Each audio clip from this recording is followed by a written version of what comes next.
It's been a very enjoyable experience, but I wonder how it's been for you, given that the Technique Top Up Live and the sessions before that during April are really given here to help you build some kind of understanding and a process for your vocal care when you're warming up. We have very kind of slowly and consistently put together a vocal warm-up routine, if you like, that you can use anytime from a kind of basis of newly acquired knowledge that can continue to grow depending on whether you want to continue having sessions with me. Of course, this is an ideal situation for people who live geographically miles and miles apart, but actually you can come to a central point, learn good stuff about vocal technique. Okay, so as I was just saying, what we've been doing over recent weeks is kind of building up a knowledge base for you to use when you are thinking about your vocal technique warm up, little bits of information that you're able to glean time and time again will slowly have their imprint in your brain, so that when you sit down to sing, even if it is in the future when you're in rehearsal, you'll remember those things about posture, about airflow, about onset, and generally not to let a good old drop off happen. Put down all your distractions and just focus on you for this time. Okay, so whatever that entails for you, please get on with it now. Okay, now just make sure, bodily, that you feel comfortable, that you're not harboring some sort of weird tension in your neck, maybe too much gardening, maybe too much computer use.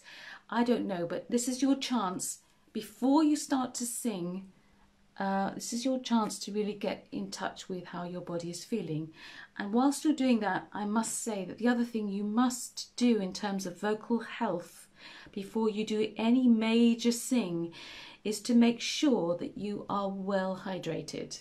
Hydration, really important. And my favourite is coconut water because of the electrolytes and the other nutrients and factors that it contains, things that are really good for us. Remember, the three things that you basically have to really think about how your instrument works, and this is for everybody who perhaps, watching the replay, just need the reminder.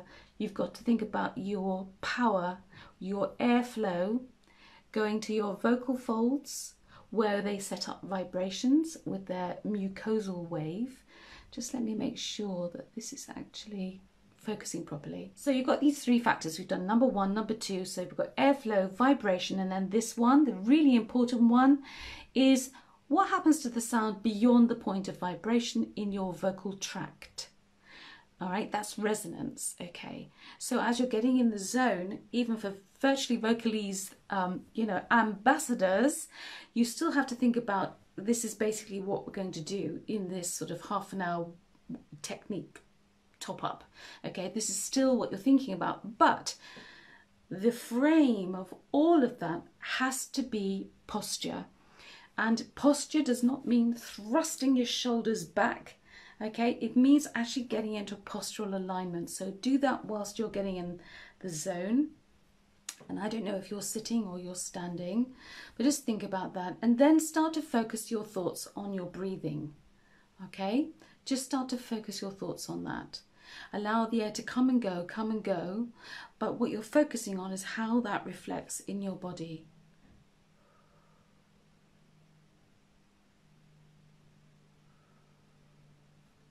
Now, whilst you might see some movement here, of course, what we don't want is the shoulders going up and down. We don't want that. We want all the activity to be down at your lower ribs. All of your rib cage moves. You cannot stop it. Now, as you're getting into the flow of thinking about your breathing and, okay, oh dear, technological problems, you're thinking about your airflow and encouraging you to go into the breathing exercise, which is fine as long as you don't have an airway issue because of the time of year and all those things wafting about in the air that cause reactions in our airway, those allergens. So it depends. What you don't want to do is to go through the the airflow exercise, and then find yourself getting a tickle and cough, cough, cough. So I'm going to do one gently because I tend to be a bit susceptible to that tickly cough at this time of year. Okay, so we start by thinking of your posture, hold air out without collapsing. Allow the air in and out to TZS, a kind of pressure cooker sound.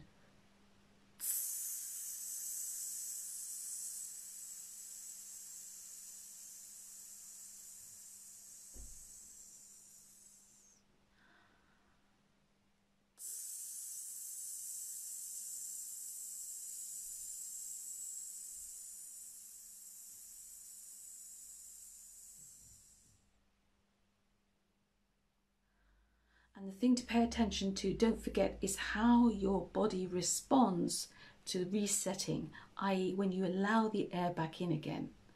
All right, you want that release. If that's your rib cage, you want to feel that release. And the diaphragm will drop, so will your larynx, and then you'll really set up. Okay, lip trills next, please. Nice and gentle, just up and down fifths. Are you ready? Still thinking about your frame and those three factors. Your frame being your postural alignment. Do you feel that you are in balance?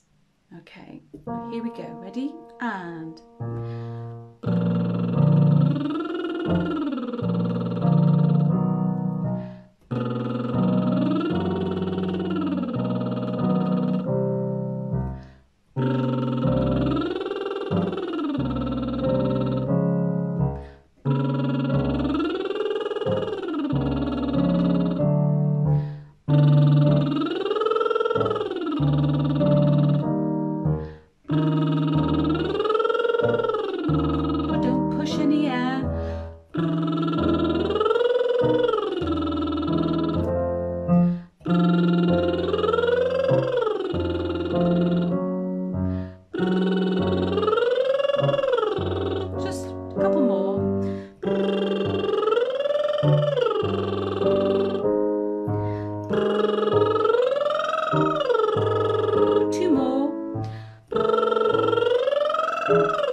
when you're doing a vocal technique, sort of warm up, top up, whatever, a gentle one, you're always checking to see if you're just holding yourself a bit tight. Okay, so I would encourage a bit of movement. You don't have to be absolutely set to do these exercises. Okay, octaves now. All right, a little bit faster. So we're going to do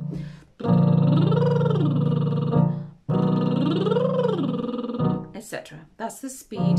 What you're avoiding here is any kind of push for the top, and you're trying to keep things nice and balanced. And as you come down like this,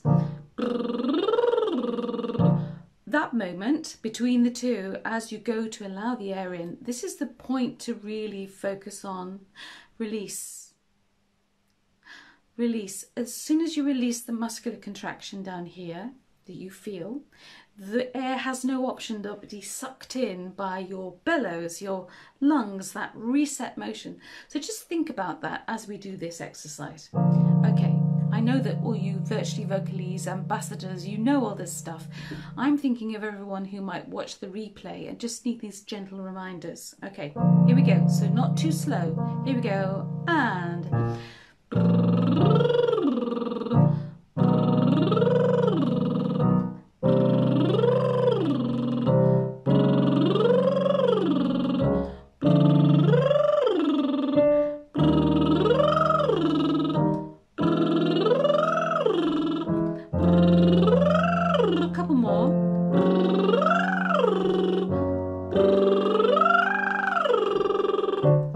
okay, now that was a top G.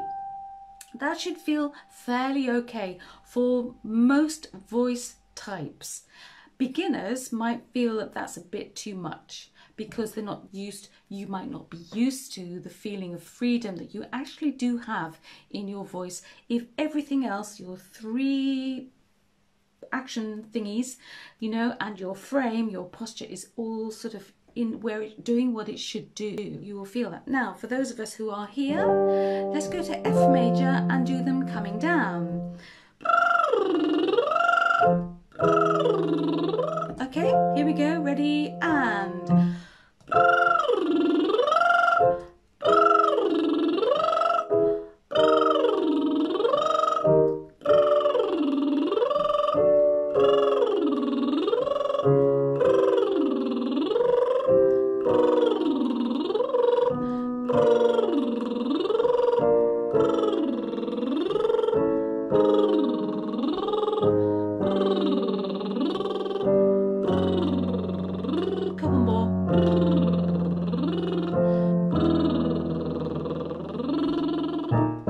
Okay, so if you're with me there, that lowest one, the bottom pitch, was a bottom E. Okay, now you wouldn't expect certain voice types to have to sing a bottom E, but it's good to just touch on it when you're doing a vocal technique top-up or a little warm-up, or just, you know, getting your vocal folds in good shape for what you want to do. Remembering in the hot weather and everything, you've got to keep hydrated. You know, and be careful that this, whatever you're hydrating with, is not something that will then sit at the back of your throat and give you, you know, problems with frogs and constantly clearing your throat. So just be careful of that. And we're all different, of course. There are no hard and fast rules, but generally you will know which ones are good for you and which ones aren't. Okay, all right, so now we've just done descending. Sue says its reminders are useful. They are, especially in this circumstance, which is different from when we're doing this kind of work within virtual vocalese, where we tend to be much more detailed and really keeping that focus in mind. So this is nice to do in the middle of the day when there aren't too many stresses. What does Steve say? He says, bottom E was okay when I didn't think about it. You see. Good for you, Steve. Fantastic. Okay. Now we're going to go straight to the NG hum next, I think. I know we have been doing...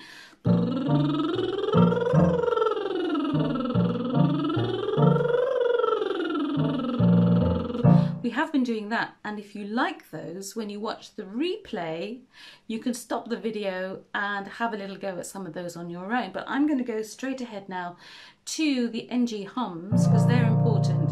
So with lip trills, remember, they're great because they demand body engagement. And as singers, whether it's choral, ensemble, or solo, you want body engagement. You don't want detachment of the voice apart from your body. You are your instrument. So lip trills are great if you can do them. If they're a bit of a problem, then you would have to persevere with things like rolled R's, or even V if you could possibly do it. It really annoys me actually, because it makes my lips tingle too much. So lip trills are great, and what they do is they get everything going. You become slightly unaware of what's really going on. But now we're going to do NG hums, and this is where the whole focus now shifts to what you're doing with your jaw and its relationship to the root of the tongue and also the neck. All right? I know this is one of Sophie's June bullet points within Virtual Vocalese, is to think about that relationship, because with the NG hum, you're dropping the jaw, not forward with a jaw jut, but just dropping.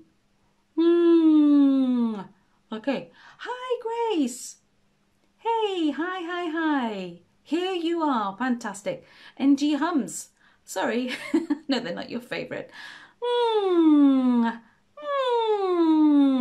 And so that kind of question starts to arrive in your warm-up. Now we've just been doing lip trills.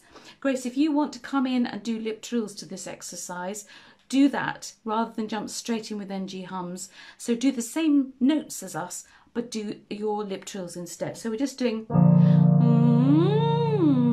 okay, up and down octaves. Nice connected slide, so you're going through, making your vocal folds go through the whole motion. Okay, here we go. Ready? Apart from Grace, if you want to do lip trills, do them now. Here we go. And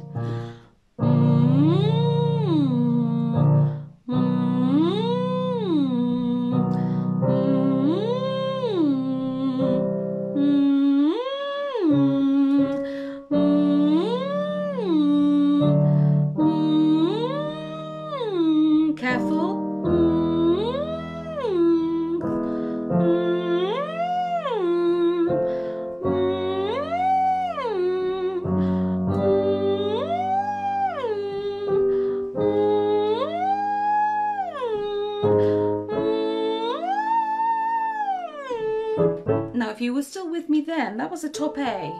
Okay, and we just kind of hovered there for a moment just to see how it felt. I'd be glad to know your feedback there. Now what we're going to do is do our descending octave jumps, okay, for the same reason. Because, as you know, psychologically, when you're going down in a phrase, or it could just be a falling interval, we can go flat, drop off, all right? And that's the same for choral singers as it is for solo singers. And in ensembles, especially where you are singing a cappella, this kind of thing is key to staying in tune. And believe you me, groups like Voces 8 must work very hard as a group together to keep all their pitching so absolute tip top. So this is a good thing to do. So we're starting in F, all right, NG hums, or lip trills still for you then, Grace. So you could do, get everything ready, and you notice me sort of making sure of things. Remember to think about this lovely neck stretch at the back. I don't literally mean that you're stretching like, oh dear, I'm really dating myself now. I was going to say like twizzle, but that really is dating me. So you wanna get that lovely feeling that your head is moving forward and up. In other words, away from your body, and your shoulders, shoulder blades moving out to the sides, which really gives a feeling of extension through the back. And hence this lovely feeling of postural alignment starts to arrive. Sophie says, NG hums are less instinctive for me than lip trills. Yeah, because lip trills do so much in their own way, that you don't have to think about it. That's why they're so great. But with NG hums, you have to start thinking about what's going on. Here we go, ready? So just get your ready and just check that postural alignment. Here we go, and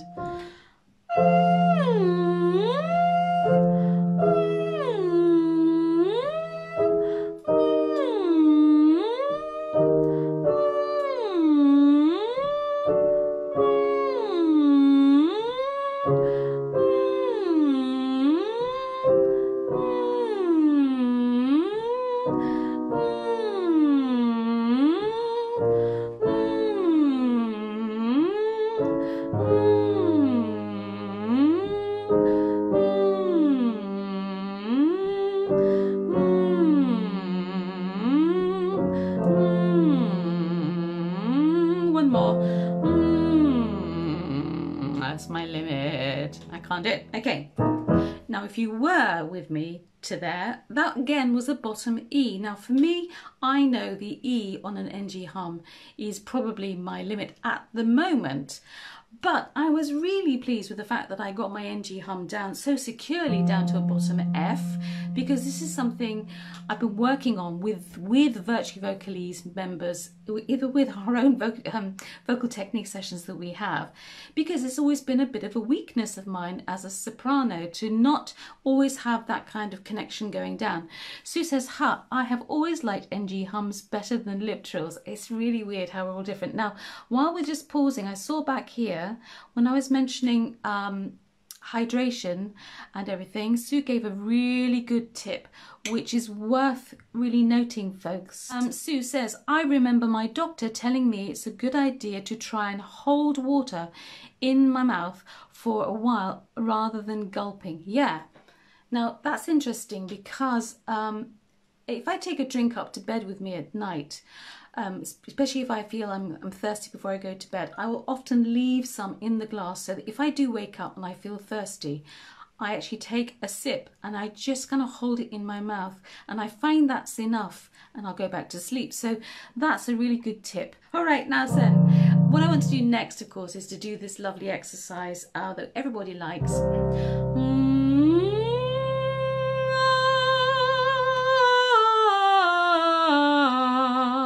We're just going to get through that exercise, okay? You enjoy this. We do the 5 vowels A, E, I, O, U in succession. We might finish with an extra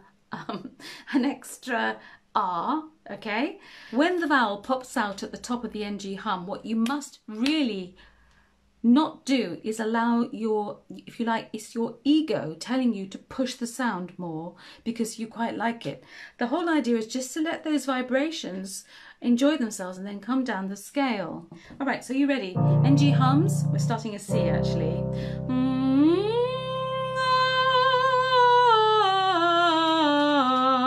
So you don't do anything extra. You just allow the vowel to be in your mind. That's the one you want, and you just concentrate on maintaining your airflow.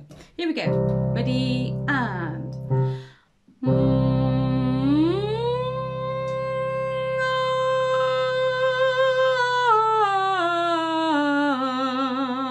next one, reset.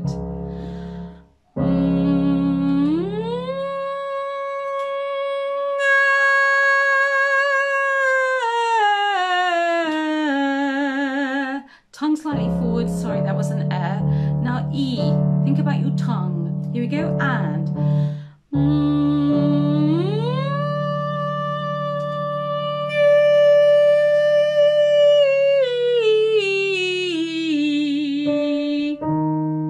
oh, next.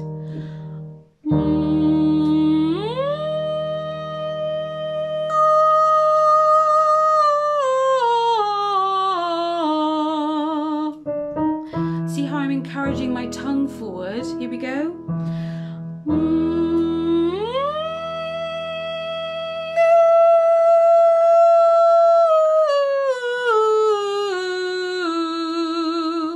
Okay, you can see that was a oo, by the way, folks. R, E, or oo is the sequence. We're going to do another one in just a moment to R. But in that exercise, you can really focus on what your tongue is doing for each of the vowel shapes. So, last one for the moment. Here we go. Up the octave.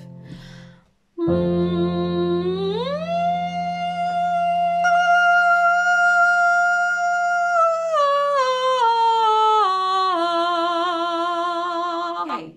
All right, how did you get on, I wonder? No more comments coming in, that's good. Now I want to do something else with this exercise. We just finished an F. So again, for all of you, if you're watching the replay and you're still a little bit undecided about how on earth you're supposed to approach getting higher in your range, that was only an F, and I would expect Fs to be okay in most people's range once they get beyond the beginner stage, or should we say the rusty stage. Sophie says that was the best feeling in a long time. The feeling, you mean the E. Okay, E, you must not let this go spread wide because that involves the root of the tongue. I know you know that, Sophie, but I'm just again giving some tips along the way. All right, so I want to try something else. Which could pose a few problems. It's to do with onsets, which we haven't done a lot of.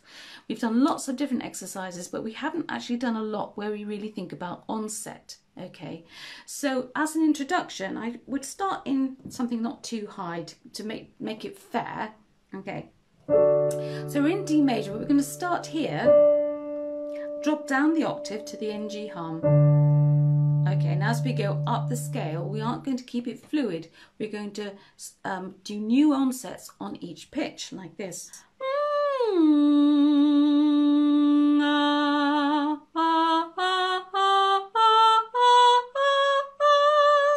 So you allow the NG to change, to morph into the vowel that we're doing, and then you start to ascend the scale, but with new onsets on each note.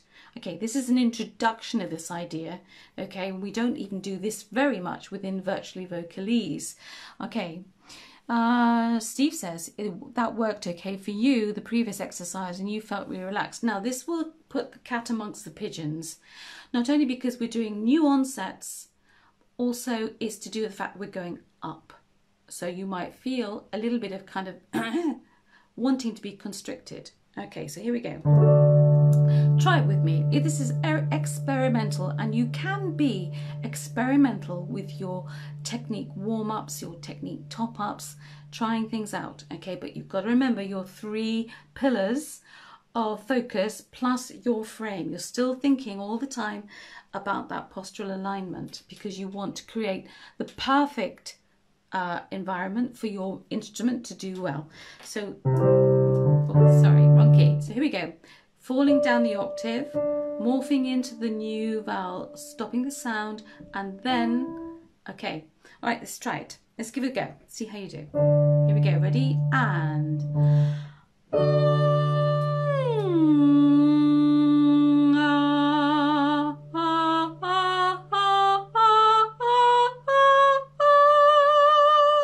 Okay, not too bad.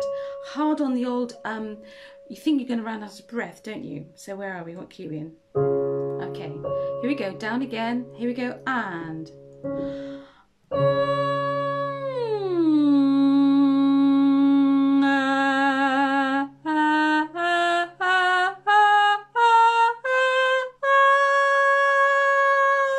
I should have said that was air.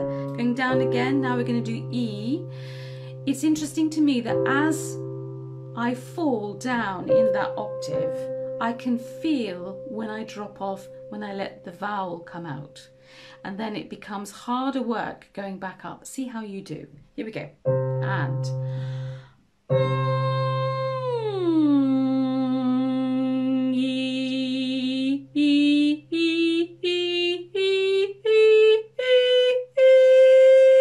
and last one, because we're running short of time. So we've done E. We'll better do 2 really to complete this cycle. So dropping the octave and going this time to O. Here we go. And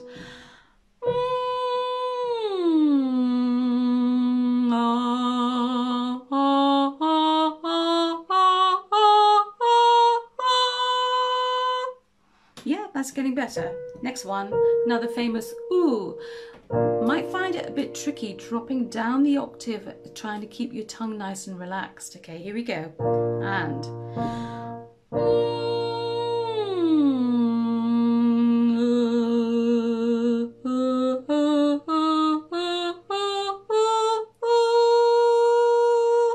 yeah, that's really hard.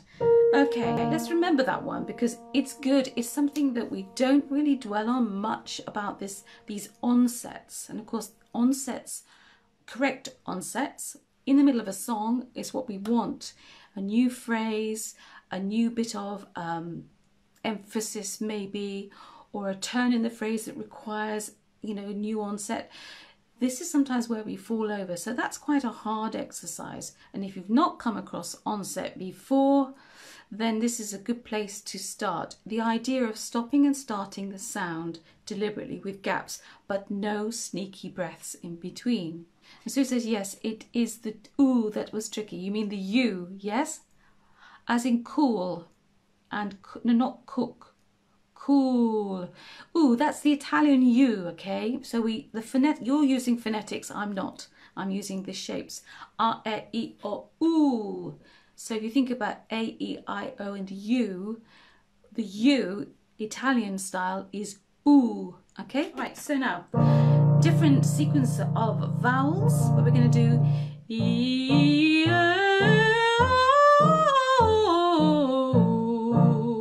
okay, so I'm not sure we've done this exercise in this session, but we're going to finish off with this. So here we go. It's the same sequence of vowels every single time, and we'll do a few to take you up and over your comfort zone. Okay, so let's go down 1 to A major. Okay, we're still covering all the middle of the range with a few of the extra notes just tucked on either side. Okay, so here we go. Are you ready? Here we go. And E.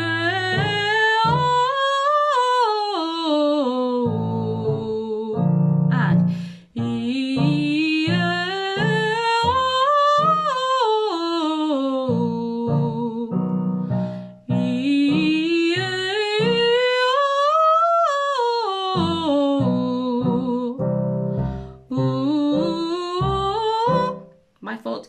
And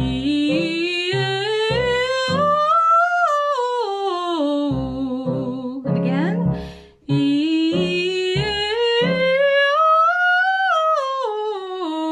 You still with me?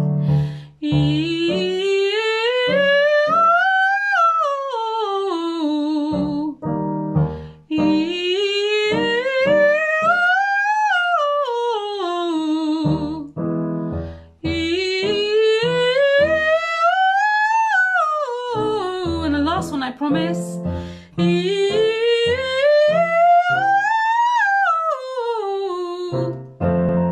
Now, if you really were still with me, I know the members of the VV may well be with me, it's a top B flat, which means that in today's Technique Top Up Live, we've got a few more things to think about. Inevitably, in vocal technique, you have your basics and your frame, but within that there are so many different things to think about, okay? And so vocal technique, whilst the center idea always is the same, there are so many ways to explore. Okay, so if you were still with me then, that was the top B flat, and we've been down to a bottom E. All right, so I hold up my hand and say that, yeah, that's a little bit kind of adventurous, but of course that always are singers who will be more adventurous or will have that natural ability to do some of these things quite early on. It just depends. It's exciting, it's interesting. Okay, all right, now all those issues we just had with the NG hum going descending and then doing new onsets.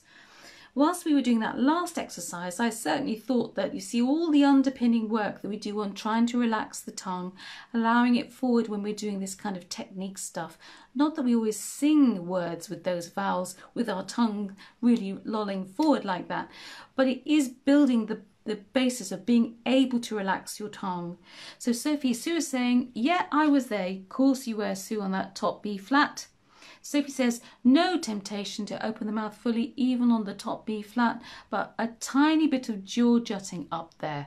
Okay, so you have to think about why. It's quite important that I try to bring some of the technique issues a few more steps on, if you like. Pose a few more questions. You know, just make you think about things a little bit more. Okay, and thank you so much for joining me this morning. I will see you all anon. Bye for now.